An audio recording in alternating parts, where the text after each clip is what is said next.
Yes, sir. We're officially back at it. This is Boog Nice coming at you with the Marvel Legends Age of Apocalypse series Sugarman Build-A-Figure Wave Jean Grey figure review.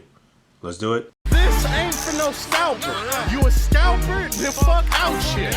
This one's for them real collectors. That's army building and posing figures. Marvel Legends, imports, mini matey, I'm fucking with them. Hype beast, we know about you. Stay buying figs, don't know about it. 7 figures in the wave. You're going to need all 7 figures to complete the Sugarman Build-A-Figure. And a real quick look at the artwork on the side of the box. It is the same on the left and the right flap. Alright, here we go. AOA Jean Grey. Her bio on the back of the package reads, Jean Grey can read and project thoughts and stun opponents with pure psionic force. Jean is packed in with the head and upper torso, which is kind of connected to the back of this dude. You know, he's a very strange looking character, but those parts to complete the Sugarman Build-A-Figure. So I'm sorry to report that I have never read the AOA storyline. I was never really interested in reading it because I just hated the way most of the art looked, and that turned me off. I know that seems really stupid, and as an adult I went back and read a lot of stuff that I didn't really like in terms of the art, but that were great storylines. So this is one that I definitely need to go back and read, and maybe in between reviewing the figures from this wave I will actually get it done. But I would assume that this version of Jean has pretty much the same powers and abilities as the regular 616 Jean Grey, or whatever they're calling the main Marvel Universe these days. And I do know that the Age of Apocalypse is the Age of Apocalypse. It is a dark alternate future where Apocalypse is the ruler. Some things have been switched around, changed around. Some of the characters that you know as heroes are villains and vice versa. So yeah. Now, there was a more modern storyline in Uncanny X-Force where that team, or one of the later teams, ended up back in the AOA universe, and then some of these characters crossed over and some of them actually came back to the main universe. So I am up on that, and they did encounter Jean and that version of Wolverine and Dark Beast. And Dark Beast had been going back and forth between the two realities before then, if I'm not mistaken, because he played somewhat of a role in Endangered Species some years back, and he was kind of working with the regular Beast, but of course in his nature he ended up doing some grimy shit basically. And I do know that he played a part of Norman Osborn's Dark Avengers as well. So that is a character that's gotten some burn in the main universe as of late. Probably one of the ones I'm looking forward to the most out of this wave. But aside from the Build-A-Figure parts, Jean Grey is not packed in with any accessories. Unacceptable, but still understandable at the same time, being that the BAF part that she's packed in with is pretty massive. It's heavy, and it takes up more of the package than she does. Looks like she's the Build-A-Figure part for another figure. But interesting deco here. She kind of looks like...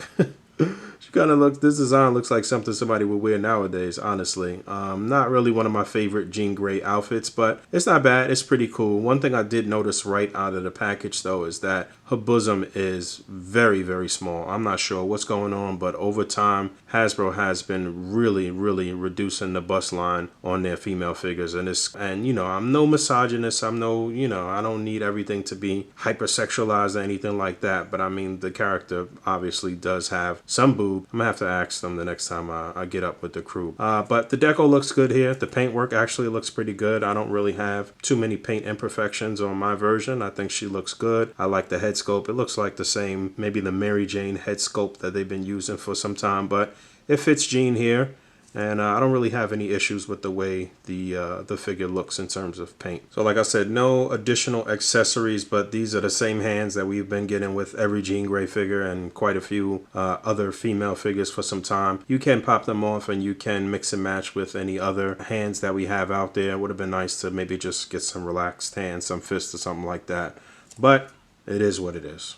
Oddly, I am interested in getting more characters from this universe, even though I didn't read the stories. I know for certain that this is just wave 1. I do also know that this was sort of like a pet project of Jesse Falcon's. This was something that he really pushed to get done, so it's going to get done. There's going to be more AOA characters. We also know that we're going to get Apocalypse. He was already shown at New York Toy Fair, but enough of that. Let's go over her articulation. There's a look at that ball peg. Obviously the head is on a ball joint and you can pop it off. That's odd. Look at that little indentation at the top.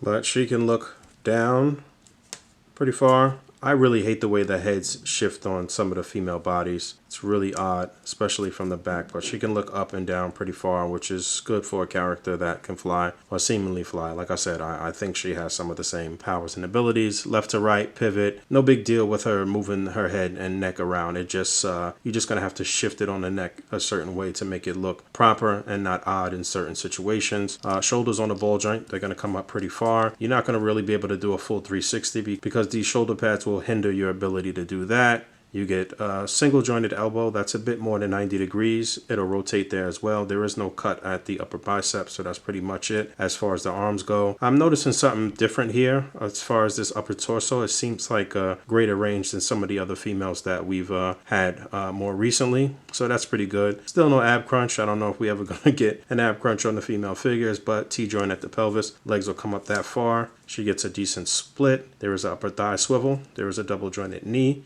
There is a hinge and a pivot on the foot. You should be careful with these feet as you're trying to break it in and get the hinge to work. You may want to heat that up before you start messing with it. But pretty standard articulation for a Marvel Legends female figure.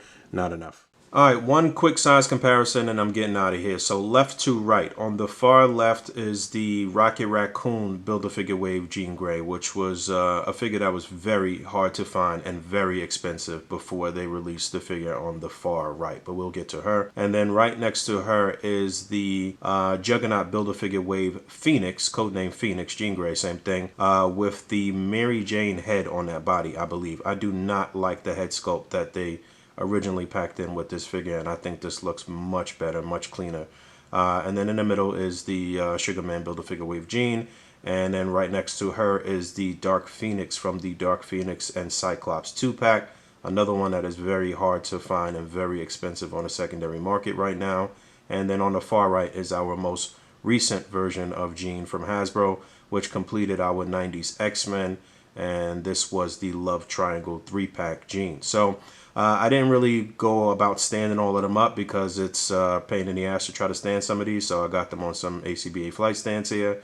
And you can definitely do head swaps between all of them. Now, I don't know that it would make much sense, but the heads are definitely swappable. You know, the Sugarman Build-A-Figure Jean does have that tattoo or whatever the hell that is on her face. I'll have to find out what that is. As I progress with these reviews, I will be reading the AOA story, so I will know more. And I'll do more in-depth comparisons with the figures from this wave and give you a bit more. Like I said, you can also swap hands with other female figures that have similar skin tones. So if you have any fist or any other hand gestures, you can definitely do that. Alright, so stay tuned for more figures, more reviews from the figures from this wave. Thanks for hanging out. As always, rate, comment, and subscribe. And until next time, peace.